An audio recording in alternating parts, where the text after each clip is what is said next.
Right now, while you're watching this, a wall of fire is chewing through the forests of Central Oregon, and it will not stop. 27,000 acres gone in less than 2 weeks.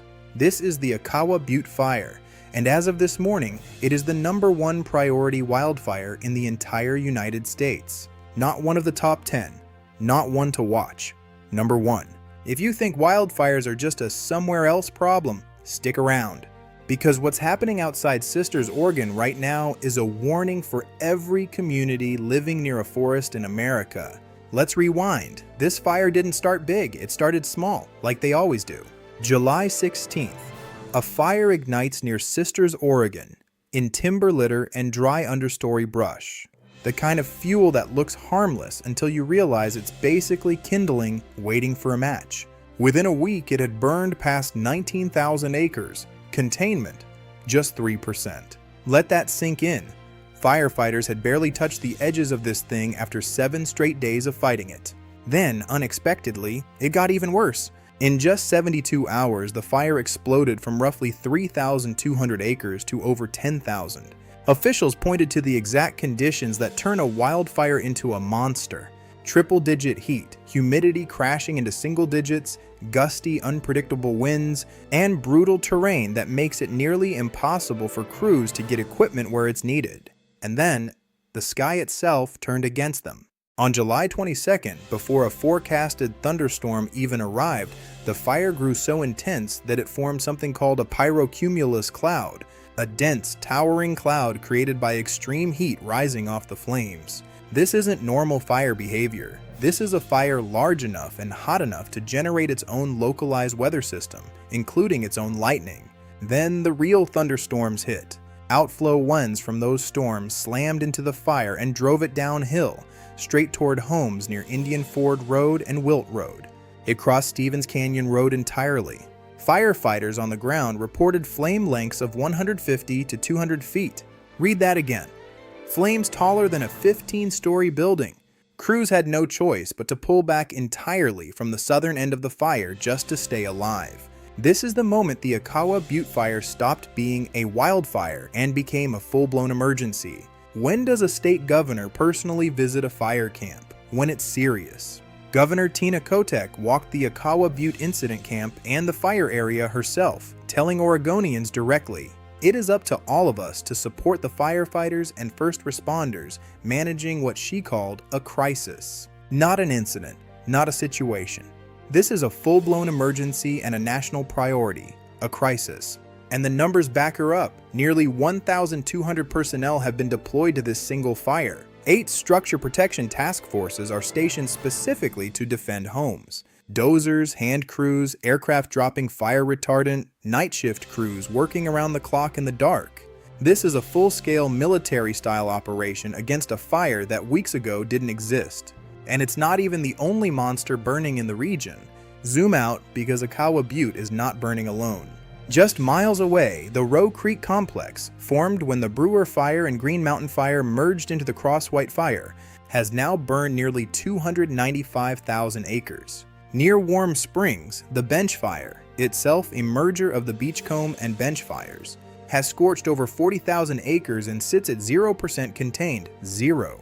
That triggered a state of emergency and forced evacuations across the Warm Springs Reservation, with Governor Kotek invoking the Oregon Emergency Conflagration Act for the 19th time this year alone. 19 times in one wildfire season.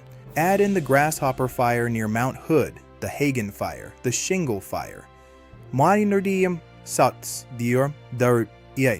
and you get a state where, as one local fire official put it bluntly, resources meant for Akawa Butte are being pulled away just to keep up with everything else igniting around it.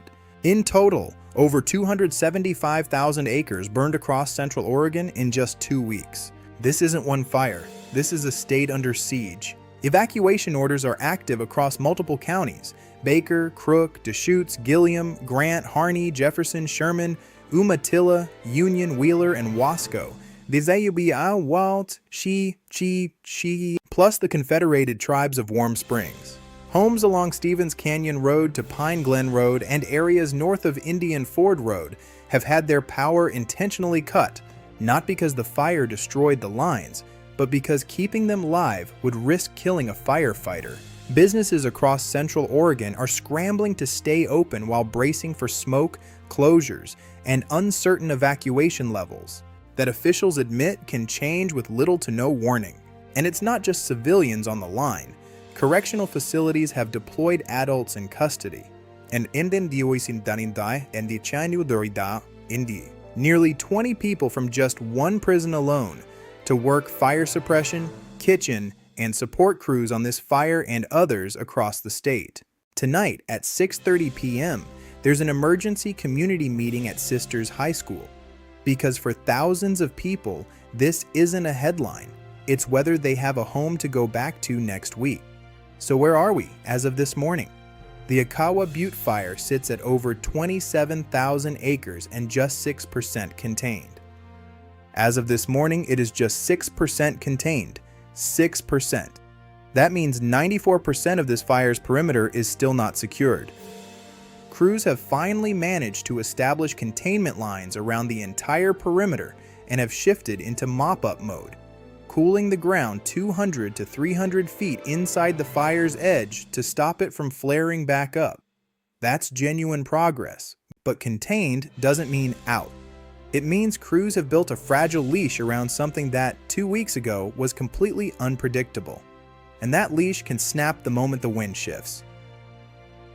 Meanwhile, just this morning, Interstate 84 reopened between Baker City and Ontario, after being shut down for an entire day when a separate wildfire had power poles and lines actively burning over the highway itself. This is what an active, ongoing wildfire crisis looks like in real time. Not history, not last season. Right now. Maybe you don't live in Oregon. Maybe you're watching this from somewhere that feels safe. Here's the uncomfortable truth. 2 weeks ago, so did Sisters, Oregon. A fire that started as a few acres in dry brush became a 27,000-acre disaster, generating its own lightning, forcing a governor to personally intervene and burning through resources so fast that the state has now declared emergencies 19 times in a single season. Extreme heat, bone-dry vegetation, unpredictable winds. That combination isn't unique to Central Oregon. It's becoming the new normal for forested communities across the West, and increasingly well beyond it. The Akawa Butte Fire isn't just a story about Oregon burning, it's a preview. Firefighters are still out there right now, this morning, tonight, through the smoke and the wind, trying to hold that 6% line and push it higher before the next red flag warning hits.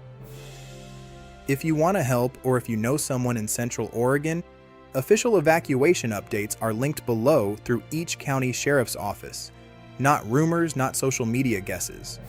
The real thing.